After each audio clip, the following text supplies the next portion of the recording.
The world remembers Rome as an empire built on legions and law, but its real conquest was of memory itself. The heroic tales you learned, founders raised by wolves, noble emperors, destiny fulfilled, were carefully manufactured, while inconvenient rivals and defeats vanished from the record. In this chapter of the Hidden Chronicle, we uncover how Rome's greatest weapon was not the sword, but its ability to decide what history was allowed to remember and what was ordered to be forgotten. What remains true about Rome and what was buried might change how you see the origins of power itself. Virgil opened his epic with the line, "I sing of arms, and the man who first from the shores of Troy came to Italy." By the time the Aeneid appeared in 19 BCE, Rome's leaders had already claimed descent from Trojan heroes, weaving a story that stretched back centuries before the city's real beginnings. Livy, writing just a few years earlier, echoed this lineage and recounted how Aeneas fled burning Troy and founded a dynasty that led to Romulus and Remus, the twins raised by a she-wolf on the Palatine Hill. These tales became the official record, recited in schools, and carved into the city's memory. Virgil and Livy did not simply record history, they crafted a usable past that made conquest and rule appear as destiny. Yet the ground beneath the Palatine tells a different story. Archaeologists have found huts dating to the 7th century BCE, almost 100 years later than the supposed founding in 753 BCE. The layers of earth show gradual growth, scattered villages merging over time, not the instant birth of a city by divine decree. The dynasty of Alba Longa, said to bridge the centuries between Troy and Rome, leaves no trace in the soil. Competing myths, some naming Odysseus and others local Latin kings, were quietly set aside as the Trojan version gained favor with Rome's rising elite. Monuments, public rituals, and state histories made one story stick. The city's story began not with the sword, but with the pen. Gaius Maecenas, the trusted advisor to Octavian, operated more like a minister of culture than a private patron. By 39 BCE, he was quietly assembling a network of poets and historians whose loyalty was rewarded with land, wealth, and protection. Horace received a Sabine farm in exchange for verses that praised the new order. Virgil's early works, the Eclogues, thanked Maecenas for restoring lost property after the civil wars. The arrangement was clear. Creative talent became a tool for shaping public memory. Inscriptions from Rome and Italy name Maecenas as curator of public spectacles, while a statue base in the capital honors him for founding the Athenaeum, a gathering place for writers. By the end of the 30s BCE, at least 5 major poets owed their careers to his support, their works recited from Naples to Athens. At the same time, Rome's reach was measured not just in armies, but in coins. Between 43 and 27 BCE, mints across Italy, Gaul, Asia Minor, and Egypt struck more than 10,000 silver denarii, each stamped with Octavian's name and image. These coins traveled with legions and merchants, crossing 3 continents and embedding the triumvirs' faces into daily life. Numismatic records show that by 42 BCE, coins minted at Brundisium appeared as far as the Rhine and the Euphrates. The infrastructure for mass messaging was already in place before Augustus took sole power. In the city itself, monumental projects began to take shape. The Ara Pacis, conceived in 13 BCE, was more than an altar. Its marble reliefs depicted not only the gods, but the family of Augustus, presenting peace and piety as the foundation of empire. The workshop that carved its friezes employed artists from across the Mediterranean, blending local styles into a single imperial message. Through patronage, monuments, and coins, Rome built the instruments of memory, tools that would soon be wielded with unprecedented precision. October 31st, 31 BCE. The waters off Actium boiled with ships and smoke.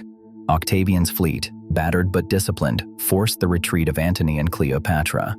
Rome's last civil war ended not with reconciliation, but with silence. In the decades that followed, Augustus, Octavian reborn, did not simply claim victory, he authored the memory of it.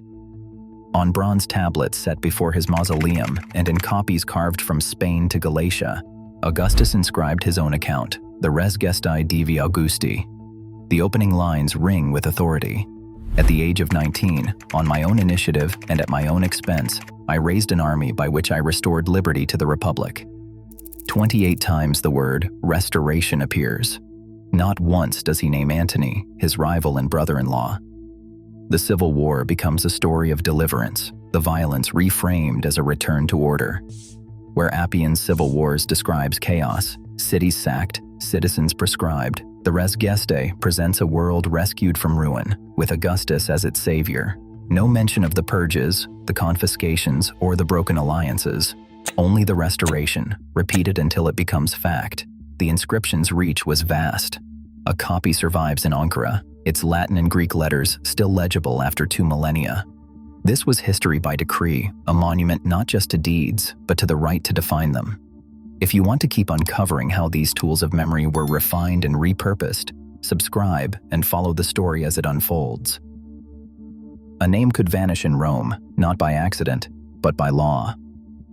When the Senate declared damnatio memoriae, the order was clear: erase the condemned from every inscription, every statue, every public memory.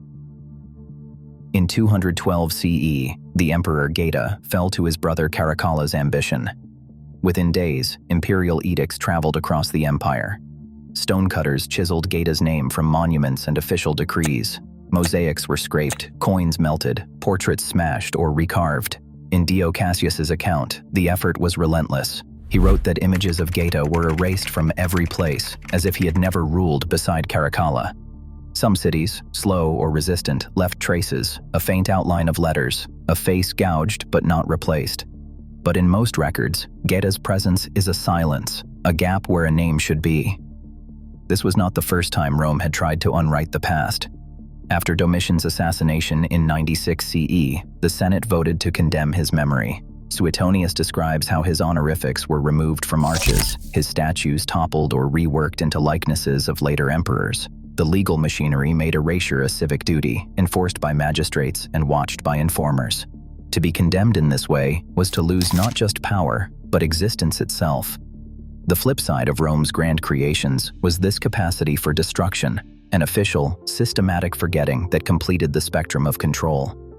The stone and bronze that once immortalized a ruler could become instruments of disappearance, wielded with the same precision as the tools of memory.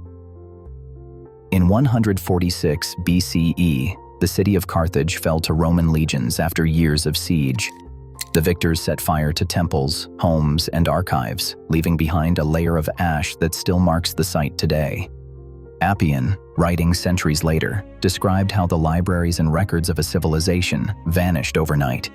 Excavations reveal no surviving Punic texts, only the charred remnants of what once held Carthage's laws, histories, and stories. With the flames, Rome did more than defeat a rival. It erased a voice from history, ensuring that the only account left would be written in Latin by the conquerors themselves.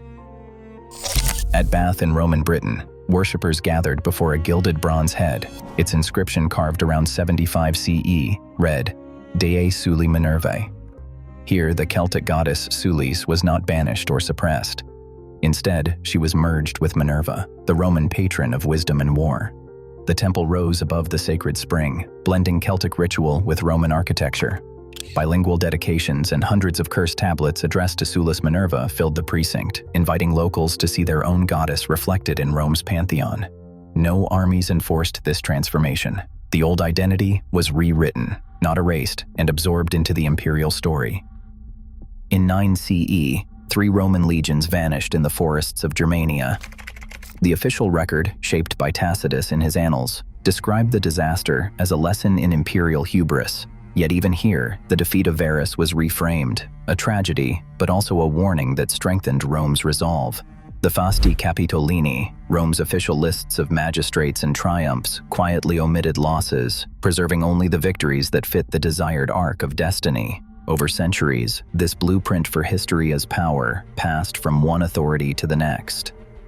By the 4th century, Eusebius, writing under Constantine, compiled the ecclesiastical history, echoing Rome's methods, selecting, omitting, and sanctifying events to craft a new narrative for a new empire. The machinery of memory, once wielded by emperors and senators, now served the architects of faith. The story of Rome's control over the past did not end with the empire. It changed hands, setting the stage for a transformation that would redefine belief itself. Official history is still curated by those in power, governments, tech giants, even algorithms. The Roman blueprint survives in every sanctioned story and every silenced dissent. What we remember shapes who we become. So, who controls your memory? Stay curious and subscribe if you are ready to follow the next transformation.